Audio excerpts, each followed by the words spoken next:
침묵소에 오신 여러분들을 환영하고 축복합니다. 하나님께 새로운 날을 허락하셨는데요. 새로운 날을 걸면 새로운 은혜로 오늘 하루 우리 인생을 지킬 줄 믿습니다. 오늘은 회개하고 믿고 버리고 따르라 라는 제목을 가지고 마가복음 1장 12절부터 20절까지 말씀을 좀 살펴봤으면 좋겠습니다. 우리 12절과 13절 말씀을 같이 한번 읽어볼까요? 성령이 곧 예수를 광야로 몰아내신지라 광야에서 40일을 계시면서 사탄에게 시험을 받으시며 들짐승과 함께 계시니 천사들이 수종들더라. 예수님께서 세례를 받으십니다. 그런 다음에 세례를 받으신 다음에 곧바로 어디로 갔냐면 광야로 나가셨어요. 그리고 광야에서 무엇을 했냐? 40일 동안 계시면서 사탄에게 시험을 받았다라고 이야기를 합니다. 세례를 받으신 다음에 광야로 나가서 사탄에게 시험을 받으신 거죠. 그런데 여기서 재밌는 표현이 하나 있어요. 그건 뭐냐면 들짐승과 함께 계시니. 왜 들짐승과 함께 계셨단 말을 썼을까요? 들짐승을 마치 애완동물처럼 같이 반려동물처럼 같이 지냈다는 걸까요? 그 당시 이 들짐승은 고통의 상징이었어요. 그 당시는 예수 믿기가 쉽지 않았습니다. 로마에서는 예수 믿는 사람들을 핍박을 했어요. 심지어 예수 믿는 사람들을 정말 원형 경기장을 끌고 가서 들짐승의 먹이로 줬어요. 그래서 이 들짐승과 함께 있었다는 것은 마치 들짐승의 먹이로 던져지는 그런 상황들을 연상시키게 하는 거예요. 다르게 말하면 이 들짐승은 고통의 상징이에요. 광야에 나와서 시험 받으시면서 고난과 역경을 겪었음을 보여주는 겁니다. 순서가 그렇죠. 세례받고 곧바로 시험, 고난을 당했어요. 우리도 마찬가지란 거죠.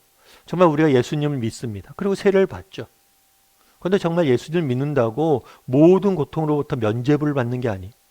예수를 믿는다고 정말 우리 인생의 탄탄대로만 평탄대로만 열리는 것이 아니에요. 때로는 우리가 예수님을 믿어도 우리가 뭘 만날 수 있어요? 시험과 고난을 만날 수 있다는 거예요. 예수님을 보세요. 예수님도 세례 받자마자 제일 먼저 하신 일이 뭐예요? 시험받고 고난당하고 고통당하신 것이었어요. 따라서 우리도 마찬가지로 예수님을 믿고 나서 정말 우리 역시 뭘 할 수 있어요? 고난과 역경에 처해질 수 있다는 거예요. 다만 여기서 한 가지 기억할 것이 있어요. 그건 뭐냐면 하나님의 주권이 오늘 본문에 보면 이렇게 됐어요. 성령이 곧 예수를 광야로 내모신지라. 다르게 말하면 광야로 나간 게 예수님의 뜻이기도 하지만 동시에 누구예요? 하나님의 뜻이기도 해요. 다르게 말하면 하나님의 뜻과 계획 가운데 정말 이 시험을 당했다는 거예요. 우리도 마찬가지예요. 우리가 이 땅을 살다 보면 여러 가지 역경들도 있고 고난들도 있어요. 하지만 우리가 기억할 거 있어요. 그런 역경과 고난이 있을 때 하나님이 안 계신다. 하나님이 안 계시는 것 같고 하나님이 나를 돌아보지 않는 것 같고 날 돌보지 않는 것 같고 하나님이 정말 사라진 것처럼 느껴질 때가 있어요. 하지만 그럴 때로 기억할 건 뭐냐면 하나님의 주권 아래 이루어지는 거예요. 다르게 말하면 하나님이 허락하셔야 된다는 거예요. 하나님이 우리에게 어떤 역경과 고난이 닥쳤을 때 그것들이 당하도록 하나님이 허락하신 것. 그리고 하나님의 주권과 계획 안에 모든 것이 이루어진 거죠. 그리고 오늘 본문에 보면 40일 계셨다고 그랬잖아요. 정한 기한이 있습니다. 하나님은 분명한 시간표를 가지고 움직이세요. 하나님의 계획에는 정확한 시간표와 정확한 때와 정확한 방법을 가지고 하나님은 목적을 가지고 하나님은 우리에게 고난을 허락하신다는 거예요. 뿐만 아니라 여기 또 한 가지 더 중요한 표현이 있어요. 그건 뭐예요? 천사가 수종들었다. 이 표현은 무엇을 의미하냐면 보호하심을 의미해요. 그날에 예수 그리스도가 고난과 역경을 당했습니다. 그런데 이것은 그냥 우연히 당한 게 아니에요. 하나님의 주권과 계획 아래서 이루어진 일이고 정한 때 정한 기간 가운데 이루어지는 일이에요. 뿐만 아니라 그 고난과 역경 가운데서도 하나님이 그 아들 예수 그리스도를 보호하고 있는 모습을 보게 된다. 우리도 마찬가지라는 거예요. 정말 우리도 예수를 믿는데 믿고 나서 이런 고난과 역경에 때때로 찾아올 때가 있습니다. 그런데 우리가 기억할 건 뭐냐면 이 모든 것이 하나님의 주권 아래 이루어졌다는 거예요. 그리고 하나님의 정한 기한과 때가 있다는 거예요. 뿐만 아니라 하나님께서 우리를 지금 이 순간에도 보이지 않지만 우리를 보호하고 인도하고 지키고 계시다는 거예요. 이걸 확신하라는 거예요.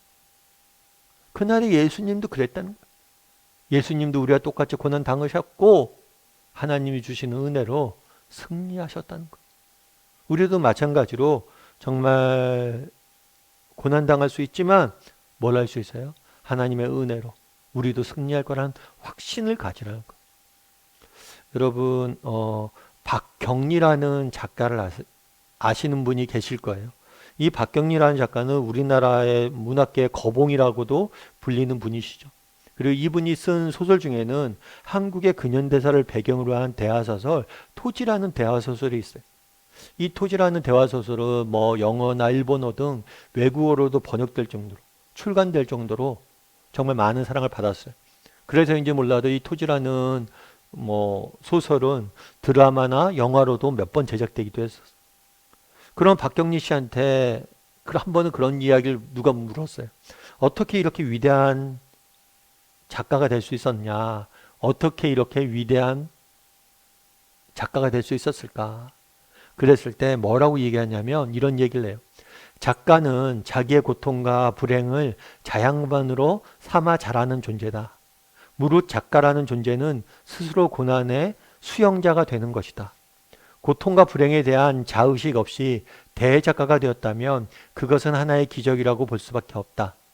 나는 슬프고 괴로웠기 때문에 글을 쓸 수밖에 없었다. 실제로 그래요. 박경신 같은 경우에는 부모님 사이가 매우 안 좋았어요. 결국에 아버지가 집을 떠났어요. 그리고 어머니 밑에 자랐어요. 그러다 보니까 아버지에 대한 분노, 원망, 반항심, 실망 이런 것이 그의 사춘기를 가득 채웠던 거예요. 또 해방 이듬해 결혼했지만 한국전쟁 때 남편이 좌익으로 몰려서 죽게 돼요. 남편이 떠난 다음에 그녀는 3살짜리 아들마저도 잃게 돼요. 그런데 내가 정말 그때 나는 너무 슬프고 괴로웠는데 그래서 글을 쓰기 시작했다는 거. 이 분의 이야기를 읽으면서 제가 그런 생각이 들었어요. 작가는 뭐예요? 고통과 불행을 자양분으로 삼는 자. 우리도 마찬가지라는 거예요. 때론 그런 거죠. 아니 왜 하나님께서 내게 인생을 고통을 이렇게 허락하실까? 그런데 이게 무의미하지 않다는 거예요.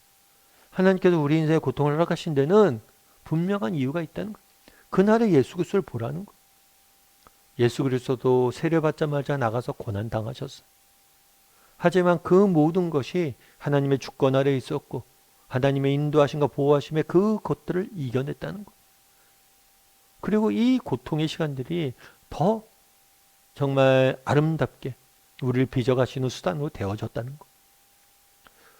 정말 바라기는 우리가 이 땅을 살다 보면 여러 가지 고통과 어려움들이 있을 수 있습니다. 고난이 찾아올 때가 있어요. 그럴 때도 우리가 기억할 것이 있어요. 그건 무엇입니까? 하나님의 주권 아래에 있다는 것과 하나님 우리를 보호하고 계시다는 거예요. 하나님의 정한 계획과 뜻이 있다는 거예요. 그리고 그 때가 되면 우리는 알게 될 거예요. 이 모든 것의 의미를.